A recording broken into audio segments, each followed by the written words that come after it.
Amados, no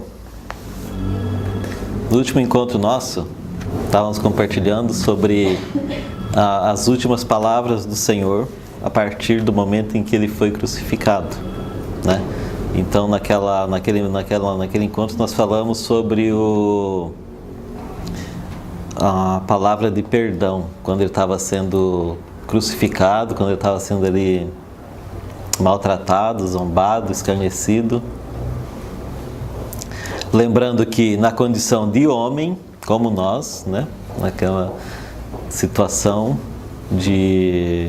dura, ele teve uma palavra de perdão, uma intercessão. Como sumo sacerdote, ele intercedeu por aqueles que estavam maltratando ele, que estavam zombando dele, aqueles que julgaram, que condenaram. Ele orou ao Pai pedindo que o Pai perdoasse. Pai, perdoe-lhes porque não sabem o que fazem. E foi uma oração respondida de imediato. Amados, no último encontro nosso, estávamos compartilhando sobre as últimas palavras do Senhor a partir do momento em que Ele foi crucificado, né? Então, naquele encontro nós falamos sobre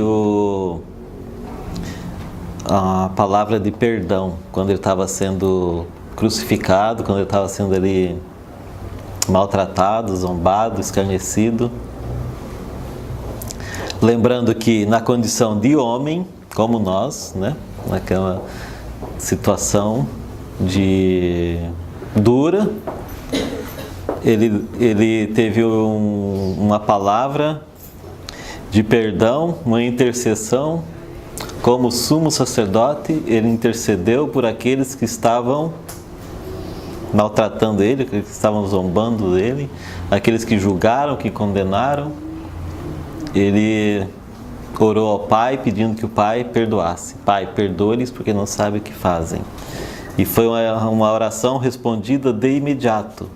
Naquele momento, naquela mesma situação, naquela mesma circunstância, essa oração já foi respondida e continuou sendo respondida e continua sendo respondida. E o nosso perdão hoje também é resposta dessa oração. É resposta dessa intercessão do Senhor lá na cruz. Como homem, Ele sofreu no nosso lugar, padeceu e intercedeu por nós. Pai, perdoe-lhes, porque eles não sabem o que fazem. Como raça, como descendência humana, nós fazemos parte daquela geração, daquela raça que estava ali crucificando o Senhor.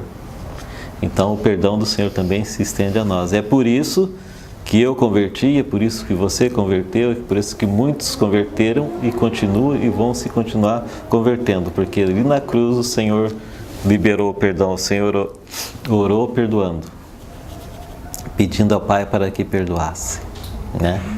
Então essa foi a primeira palavra, uma palavra de perdão, né? Hoje nós vamos estar rapidamente também falando sobre a segunda palavra de Jesus na cruz.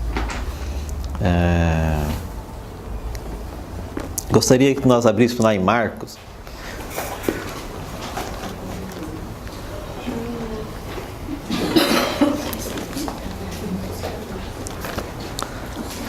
Mateus, tá? Mateus.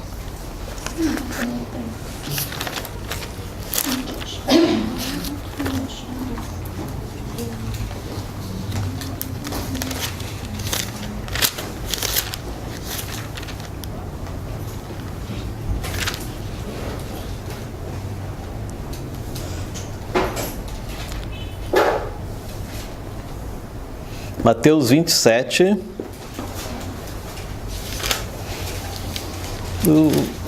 começando ali no 38.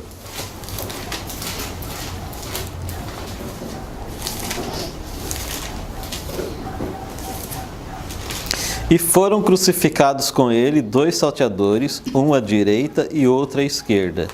E os que passavam blasfemavam dele, meneando as cabeças e dizendo: Tu que destróis o templo e em 3 dias o reedificas, salva-te a ti mesmo. Se és o Filho de Deus, desce da cruz. E da mesma maneira também os príncipes dos sacerdotes, com os escribas, anciãos e fariseus, escarnecendo, diziam: Salvou os outros e a si mesmo não pode salvar-se. Se é o rei de Israel, desça agora da cruz e crê-lo-emos. Confiou em Deus, livre-o agora, se o ama, porque disse: Sou filho de Deus. E o mesmo lhe lançaram também em rosto os salteadores que com ele estavam crucificados. Bom, estava ali. Aconteceu então 3 crucificações. 2 salteadores, 2 malfeitores. Segundo a tradição, eles eram 2 patriotas que se adentraram por uma rebelião, por uma insurreição contra os romanos, né? E daí,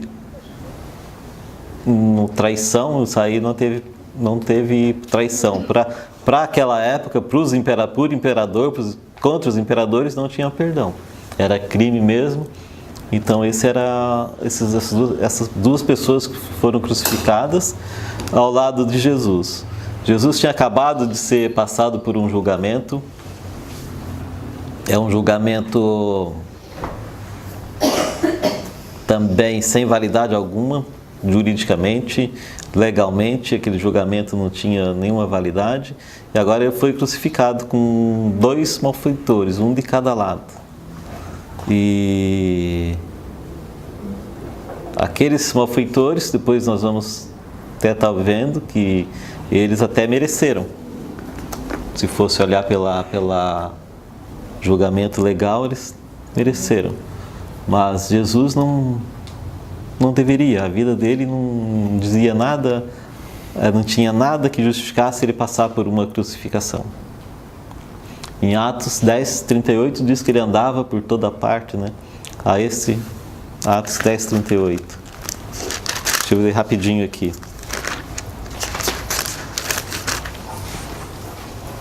Como Deus ungiu a Jesus de Nazaré com o Espírito Santo e com virtude, o qual andou fazendo bem e curando a todos os oprimidos do diabo, porque Deus era com ele. Esse era o estilo de vida de Jesus. Andou por toda parte fazendo bem. Então não tinha nada que justificava Jesus ser crucificado. Não tinha nada. Mas foi. E interessante é que ele ali na cruz, junto com os 2 malfeitores, as pessoas eles zombavam dele crucificado, escarneciam dele, e os 2 malfeitores, na mesma situação, um de cada lado, também zombavam de Jesus. Olha só que coisa, né? Sendo crucificado do lado dele, zombavam. A palavra fala, nós lemos aqui em Mateus, que eles também, e o mesmo lhe lançaram também em rosto os salteadores, que com ele estavam crucificados. Aqueles escarnecedores ali, aquelas pessoas ali em volta da cruz escarnecendo de Jesus, e os próprios malfeitores também escarnecendo. Na mesma condenação que ele e zombando dele. Eles não queriam ser confundidos ou ser considerados como companheiros de Jesus ou amigos de Jesus. Eles tinham vergonha de Jesus. Não é irônico? 2 malfeitores com vergonha de Jesus, com vergonha de ser confundido como amigo deles, né? E lançavam no rosto de Jesus as mesmas zombarias. Esse era o cenário então. Jesus crucificado entre 2 malfeitores e os malfeitores ainda zombando dele.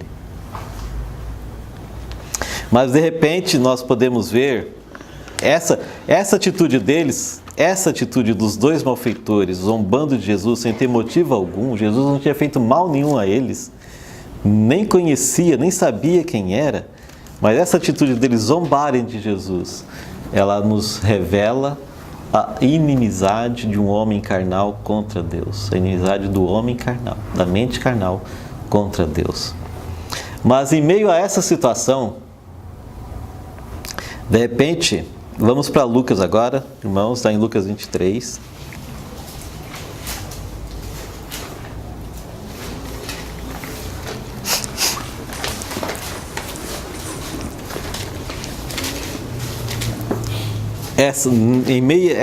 Essa situação começa a mudar. Nós vemos lá no 23, 39. E um dos malfeitores que estavam pendurados blasfemava dele, dizendo: se tu és o Cristo, salva-te a ti mesmo e a nós. Irmãos, a cruz, ela vai gerar duas condições em nós, no homem. Ou nós vamos nos arrepender e humilhar e reconhecer o Senhor, nós vamos endurecer e blasfemar contra o Senhor. São duas condições que a cruz vai operar em nossas vidas. E olha isso aqui, eu não sei se era da direita ou da esquerda, era um deles. Ele disse: se tu és o Cristo, salva-te a ti mesmo e a nós. Um coração que estava blasfemando do Senhor, endurecido. Nós olhamos agora, seguindo no 40, nós começamos a ver uma mudança no coração desse malfeitor. Respondendo, porém, o outro repreendia-o, dizendo: tu nem ainda teme a Deus, estando na mesma condenação. Olha, lá em Mateus nós vemos que ambos estavam jogando na cara de Jesus, né, os mesmos escárnios, zombando de Jesus. Agora começa a ver uma mudança em um deles. Começamos a ver aqui que algo aconteceu. Não sabemos o que aconteceu, como foi, mas Deus abriu os olhos deste malfeitor para que ele pudesse reconhecer a Jesus, ver a Jesus, para que ele pudesse ver a divindade de Jesus. E se nós analisarmos aqui a repreensão dele, nós podemos tirar algumas conclusões aqui. Por exemplo, vamos lá, ó, dizendo: tu nem ainda temes a Deus. Nós vemos aqui uma atitude no coração dele de reverência a Deus. Nem ainda temes a Deus, o temor a Deus, né? O reconhecimento de Deus, da soberania de Deus, da grandeza de Deus, reconhecimento de que Deus é Deus. O temor do Senhor é o princípio da sabedoria, né, amados? Então nós vemos aqui uma primeira atitude no coração dessa pessoa, o temor a Deus, a referência a Deus, né? Vemos um sinal de arrependimento, de reconhecimento de Deus. E continua: e nós, na verdade, com justiça, porque recebemos o que os nossos feitos mereciam. Qual outra atitude nós vemos aqui? De arrependimento, reconhecimento do erro, do pecado e arrependimento. Ele não tentou justificar os erros dele, não tentou justificar os pecados dele, não tentou transferir a responsabilidade ou a culpa para outro, mas ele se arrependeu. Olha, nós merecemos o castigo. E olhou para Jesus e disse: mas este nenhum mal fez. Ele reconheceu que Jesus estava ali sem merecer, que não havia necessidade, não havia motivo algum para Jesus estar ali, a não ser Jesus estar assumindo o nosso lugar na cruz, assumindo inclusive o lugar dele na cruz. Nós vemos aqui então a cruz operando na vida desse homem, trazendo o quê? Reconhecimento de que Deus é Deus, da soberania de Deus, trazendo temor, trazendo quebrantamento. Porque sem quebrantamento não há arrependimento. Nós vemos a obra da cruz aqui.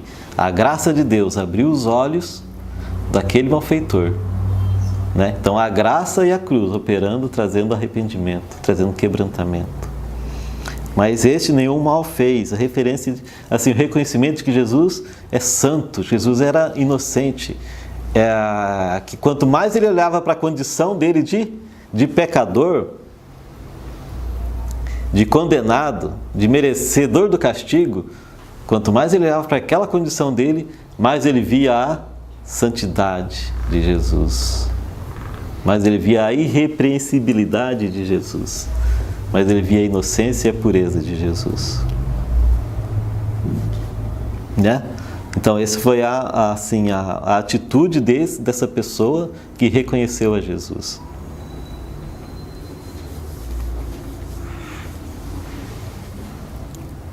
seguinte, no 42. E disse a Jesus: Senhor, lembra-te de mim quando entrares no teu reino. Nós vemos aqui uma oração muito curta. Senhor, lembra-te de mim quando entrares no teu reino. Mas, irmãos, nós analisando como ele começou essa oração, com uma palavra: Senhor. Acabou a zombaria, né? Não se escarnece mais, não se zomba mais, não se blasfema mais, mas vemos agora um clamor. Sabe aquele clamor que vem do fundo, lá do fundo, do coração mesmo? Senhor. Nós usamos a palavra Senhor aqui no nosso vocabulário com um significado muito de tratamento, né? Tratamento. Mas assim, quando nós olhamos para essa palavra Senhor, queridos, aqui ela quer nos dar o conceito de Senhor daquele que é dono, aquele que tem a posse, aquele que é Senhor. Ele agora se sujeita a vida dele a esse Senhor. Espontaneamente, naturalmente, ele reconhece a Jesus como Senhor e se oferece a Ele como Senhor.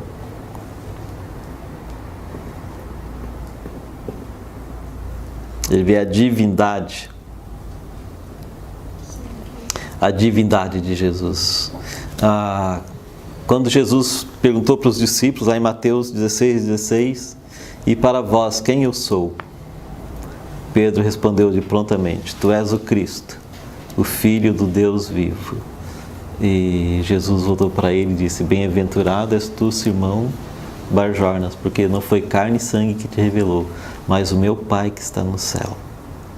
Essa revelação da pessoa de Jesus, do senhorio de Jesus, muda a nossa vida. A nossa experiência com o Senhor tem que partir dessa revelação de que Ele é Senhor. E os olhos desse malfeitor aqui, arrependido agora, né? Foram abertos pela graça do Senhor.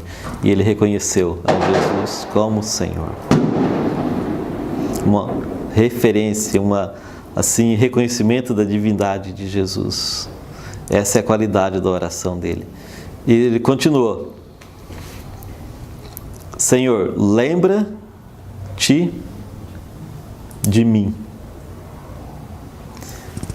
Isso revela o quê? Uma confiança naquele Senhor. Lembra-te de mim. Ora, hoje nós olhamos para o Senhor, nós temos a visão do Senhor, a revelação do Senhor, exaltado, glorificado, à direita de Deus, assentado, né, no trono, acima de todas as coisas. Não é? Essa é a visão que nós temos dele. Ele é Senhor, nós temos essa visão. Mas naquela situação, naquele momento ali, onde que estava Jesus? Na cruz. Crucificado na cruz, ao lado daquela pessoa. Irmãos, olha que tamanha fé, né? Que tamanha fé. Para dizer, para confiar, lembra-te de mim. Eu até vou ler aqui um trecho. Eu leio mesmo. Sobre essa oração desse ladrão. É de João Calvino. Como era clara a visão dos olhos que puderam ver a vida na morte, a majestade na ruína, a glória na vergonha, a vitória na derrota, a realeza na escravidão. Duvido que, se já houve, desde o princípio do mundo, tão brilhante exemplo de fé. O escrito de João Calvino, sobre essa oração, sobre a fé dessa pessoa nessa oração. Uma oração tão simples, tão curta, mas que revela uma fé, assim, incomparável, uma fé brilhante, uma fé que me deixa assim, sem entender como, né? Olhar para uma pessoa que está na cruz, do mesmo lado ali. Qual que era a esperança? Dali ele sabia que não ia sair. Daquela cruz ele sabia que não ia sair. Depositou toda a esperança em Jesus. Lembra-te de mim. Foi uma revelação tremenda que ele teve ali, né? Quem realmente estava ali, né? Pensa na revelação ali, naquele momento. Naquele momento. Até então, como você falou, ele estava zombando. Zombando, até poucos minutos. Outra, né? Ele olha naquela cruz sem esperança nenhuma, né? Ele reconheceu realmente que quem estava ali do lado dele era poderoso para lembrar dele mesmo. Amém, isso mesmo. É isso aí que impacta. Quando eu olho aqui, quando eu leio aqui, medito aqui, é isso que impacta. Isso mesmo, né? Lembra-te de mim quando entrares no teu reino. Olha só, ele enxergou aqui também a realeza de Jesus. Olhando para aquela pessoa na cruz, crucificado ali, ele enxergou a realeza. Lembra-te de mim quando entrares no teu reino. Para haver reino, tem que haver um rei. Não há reino sem rei. E também não há rei sem reino. Então, assim, o que ele viu além,